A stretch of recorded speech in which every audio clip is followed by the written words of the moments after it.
שלום לכולם, בסרטון זה נלמד ליצור כלי אולאפ. ניצור כלי אולאפ אשר כולל שני רכיבים. הרכיב הראשון והמרכזי הינו טבלת פיבוט.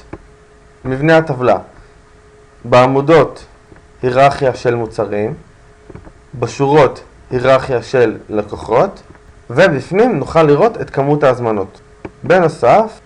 בנוסף, הכלי יכלול גרף תומך של שווי הזמנה ממוצע, כאשר הכוונה היא ליצור יכולת drill down.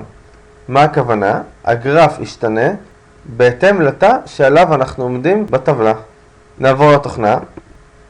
כאמור, הטבלה כוללת שתי היררכיות, ולכן יש ליצור אותם. ראשית, ניצור את ההיררכיה של המוצרים. כאמור, כל מוצר שייך לקטגוריה. ניצור את ההיררכיה כפי שהודגם בסרטון השני.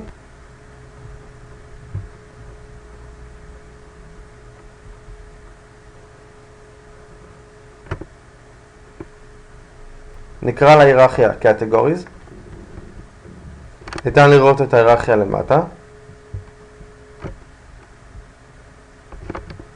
כעת ניצור את ההיררכיה של הלקוח.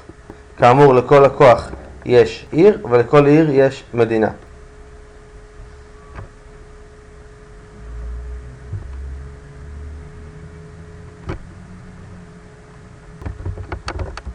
נקרא להיררכיה Location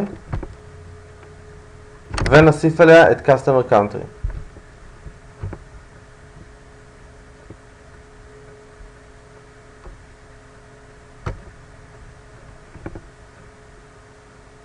כעת נוכל ליצור את הטבלה.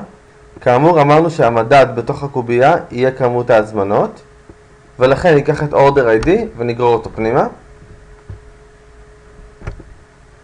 וכמובן נהפוך את זה ל-Count Distinct.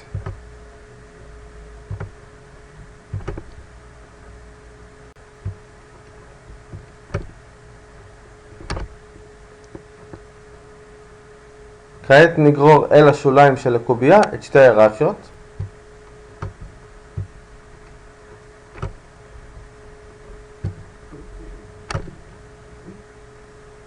זו בעצם הקובייה.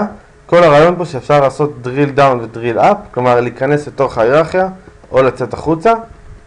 למשל, כרגע אנחנו רואים בתוך העמודות את הקטגוריות של המוצרים. אם נלחץ על הפלוס, נוכל להתמקד לרמת המוצרים עצמם. אותו דבר בצד שמאל, כרגע אנחנו רואים את המדינות. אם נלחץ על הפלוס, נוכל לראות את הערים, ואם נלחץ שוב על הפלוס, נוכל לראות את הלקוחות.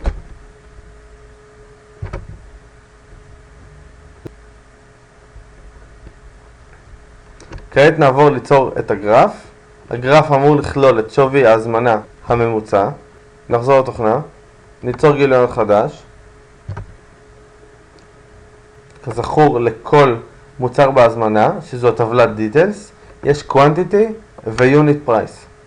לכן שווי ההזמנה של פריט זה Quantity כפול Unit Price.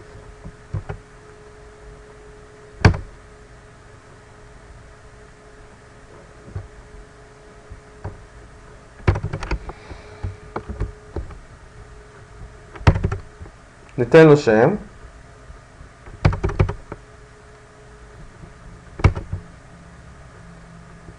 ונגרור את המדד פנימה.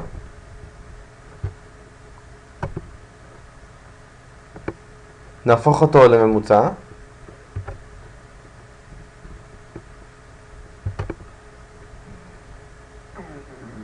ונעבור לגרף. נשנה לגרף אנכי.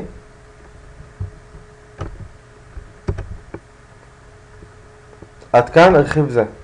כעת אנחנו ניצור את האולאפ. ראשית, ניתן שם לשני הרכיבים.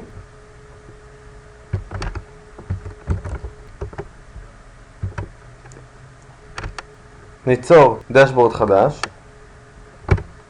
נגרור עליו את שני הרכיבים.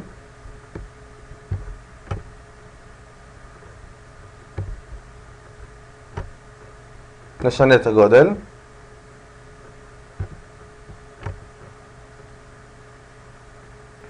נקטין את הקובייה, ניצור יכולת drill down,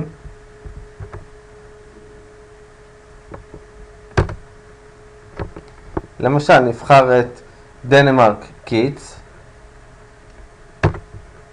ניתן לראות שבלחיצה הערך של הגרף משתנה. כמובן שכמו בשאר הכלים, גם פה אפשר להוסיף פילטרים שונים ולהציג אותם פה. ועד כאן הסרטון.